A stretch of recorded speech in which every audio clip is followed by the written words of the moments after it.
Hey, it's Ash from Revolution Me, and this is part 2 of how to become vegan. And there's a part 2 just because I had too much to say to fit into one video. And I keep thinking of new things to say even after I've uploaded videos, so maybe this will just be an ongoing thing. So anyway, part 2. And I alluded to this in my first video. This is about having the motivation and the inspiration to become vegan.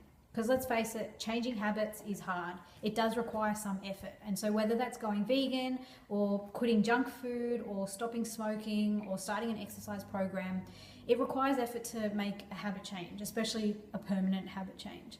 And unless we've got really compelling reasons to make those habit changes, sometimes it can seem like too much effort.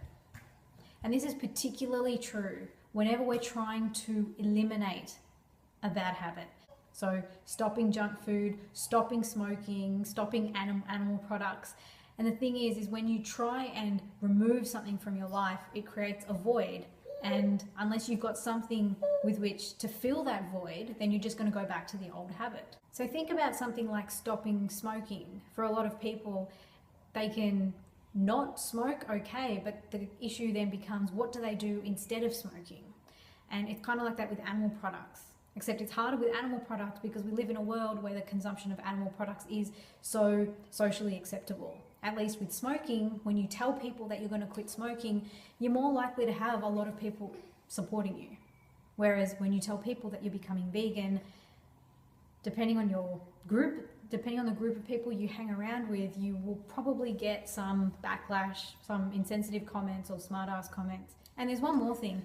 When we have in our mind that we're going to quit something or eliminate something, it actually puts that idea in our head. So if we say to ourselves, I'm not going to smoke or I'm not going to eat meat, really it just puts the idea in our head and it makes us want to do it even more. So to overcome all of that, it's really important to be clear on the reasons that you're becoming vegan. And because veganism has so many benefits, you can really take your pick. If you're overweight, and you want to get to a healthy weight, then you probably will eating a whole food, low-fat vegan diet. If you're an environmentalist, if you're wanting to save water, then a vegan diet makes sense. If you're wanting to end world hunger, a vegan diet makes sense. Or even if you're not looking at the greater good, if you're not looking at the bigger picture of the world, you might just be going vegan for your own sake, because you just want to feel better. You want better skin, better hair, maybe you've got diabetes and you need to reverse that, maybe you've got heart disease and you need to reverse that. Not everyone who goes vegan does it for the animals or for the planet. I mean, I know people who went vegan because they were experiencing a lot of problems with acne, and because dairy foods have been linked with acne, and animal foods are just generally highly inflammatory. And for people like this, as soon as they cut out the animal products, they notice a huge improvement in their acne. And it was only later on that they started to have respect for the ethical implications and the environmental implications of veganism. So your motivation, it's yours. I'm not here to tell you that you need to be vegan for the animals. For me, it was for ethical reasons, but other people will have their own reasons. The important thing is that it makes sense to you and it's something that motivates you. Once you've got your reasons for becoming vegan, then you need to keep that in the forefront of your mind. You need to remember why you're doing it, because when times get tough, and they do, breaking habits requires effort, as I said.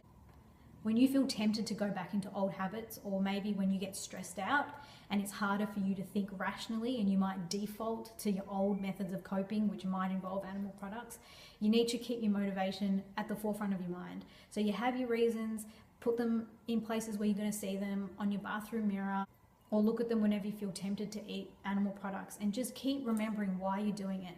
So the key here is to have your reasons for going vegan so compelling that it just doesn't seem like an effort. That's why for a lot of people, they don't become vegan or they don't adopt a healthy lifestyle until they've been diagnosed with a serious illness. Because for them, the motivation to get well just trumps everything else. It trumps any of the social disapproval or the discomfort of having to do something different, because they are so determined to get well that they'll do what it takes. So all you need to do is make sure you've got those reasons. You know why you're doing this. And it will make the transition to veganism so much easier. I do have more to say on this, but I'm going to end this video here. So stay tuned for part 3. I think in that video I'm going to be talking a little bit more about motivation to go vegan. So thank you so much for watching. I really hope you're getting value out of these videos, and feel free to leave me a comment or some feedback, and I will catch you in the next video.